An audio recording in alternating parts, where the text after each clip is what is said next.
जय गुरुदेव, जय महाकाली। आप सभी साधकों का जय महाकाली ज्योतिष केंद्र के आपके अपने इस चैनल पर स्वागत है। गौ जोगिनी सिद्धि, काफी लोगों ने जो साधना के क्षेत्र में है इनका नाम सुना ही होगा।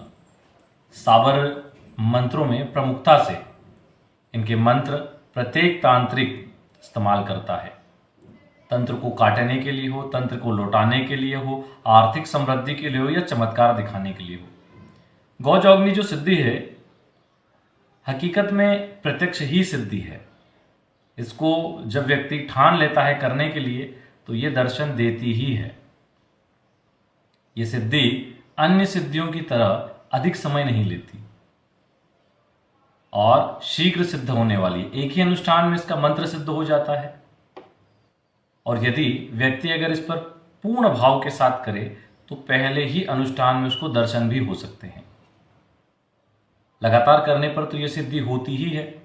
इस सिद्धि के बल पर आप कई प्रकार के चमत्कार कर सकते हैं। दूर से लोगों की बातें सुन सकते हैं, चाहे वो कितने भी किलोमीटर हो। आपकी दिव्य दृष्टि इस सिद्धि के माध्यम से खुलती है।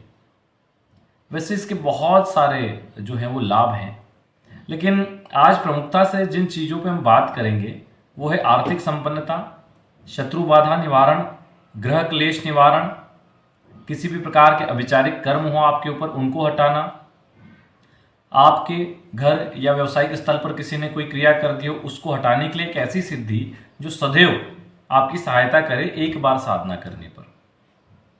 इसलिए आज इस साधना के विषय में आपको जानकारी दे रहे हैं। ज़्यादा कुछ बड़ा इसमें नहीं है, बहुत कम शब्दों में अपनी बात यहाँ पर हम पूरी करेंगे। सबसे पहले इसका मंत्र नोट कर लीजिए, उसके बाद इसका विधान दे देते हैं।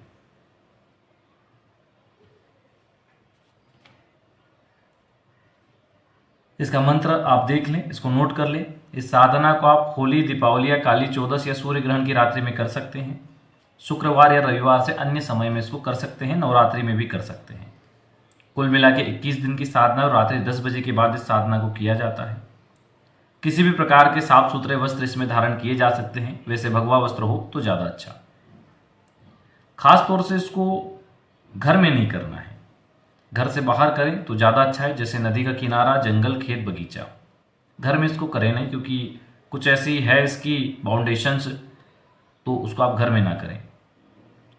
इन जो स्थान बताएं इनमें से कोई स्थान आप चयन करें, पूर्व या उत्तर की ओर मुख करके बैठ जाएं। सामने धूप, दीप, जल से भरा लोटा, फल फूल, इत्र, कुमकुम, सिंदूर सारी चीज़ें लगाएं। और एक चमेली के तेल के पुष्पों की अगर माला मिल जाए तो ठीक, नहीं तो कोई बात नहीं। तिल के तेल का दीपक लगाएं, उसके आसपास ये सारी सामग्री रख दें। कोई और प्रकार की माला ले लें। अगर प्रतिदिन माला रखें तो ज़्यादा अच्छा है। अगर बीच में कभी प्रत्यक्षीकरण होता है तो माला देवी को पहनाना है, नहीं होता तो देवी के नाम से जहाँ साधना कर रहे हैं वहीं रख देना है।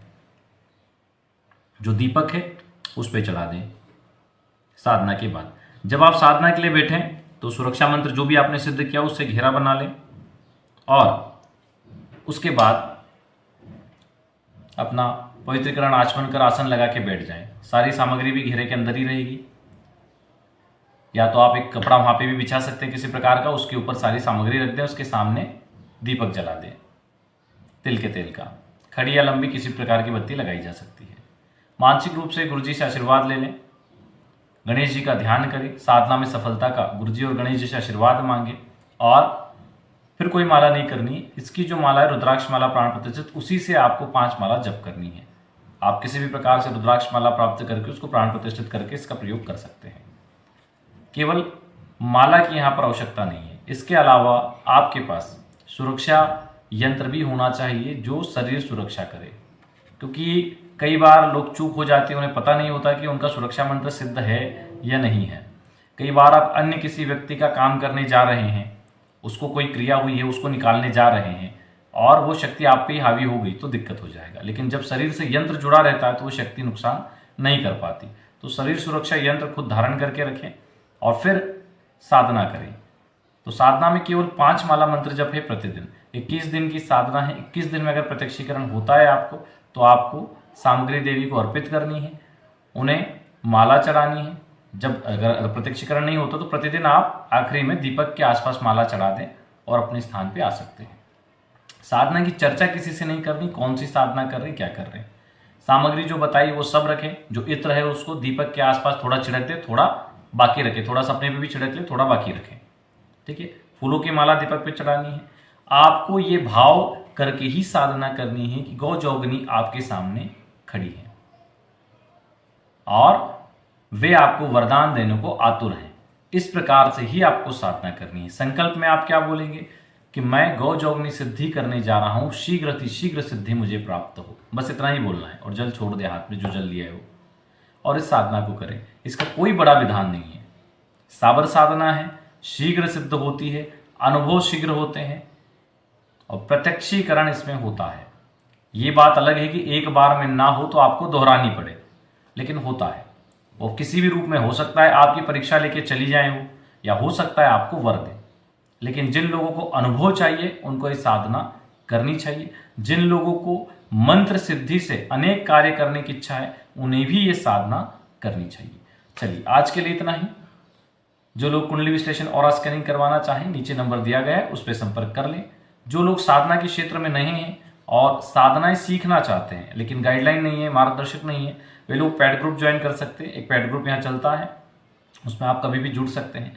5,100 रुपये उसका शुल्क है। 6 माह तक जो भी बीच में तिथियां आती है उन तिथियों में विशेष साधनाएं होती है और बाकी के समय में भी अन्य साधना और मंत्र सिद्धि प्रयोग करवाए जाते हैं। जय गुरुदेव, जय महाकाली।